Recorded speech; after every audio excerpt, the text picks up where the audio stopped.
dense in a few spots near Lake Michigan. There are small chances of thunderstorms today and tonight.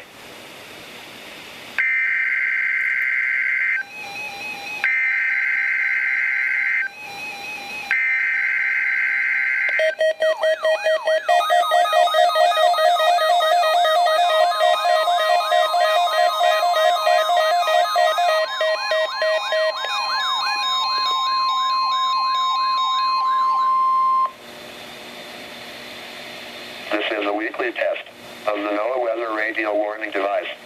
During potentially dangerous weather situations, specially built receivers are automatically activated to warn of the impending hazard.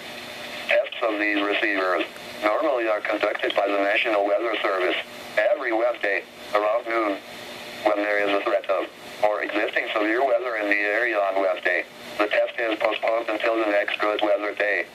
The warning alarm transmitted over this and other NOAA radio stations in southern Wisconsin will normally be activated for watches and warnings that affect the following Wisconsin counties: Richland, Vernon, Adams, Juneau, Marquette, Waushara, Winnebago, Calumet, Manitowoc, Sauk, Columbia, Green Lake, Fond du Lac, Sheboygan, Dodge, Washington, Ozaukee, Iowa, Dane, Jefferson, Waukesha, Milwaukee, Lafayette, Greene, Rock, Walworth, Racine and Kenosha, and the following Illinois counties: Stevenson, Boone, Winnebago, McHenry, and Lake, and all adjacent coastal waters of Lake Michigan.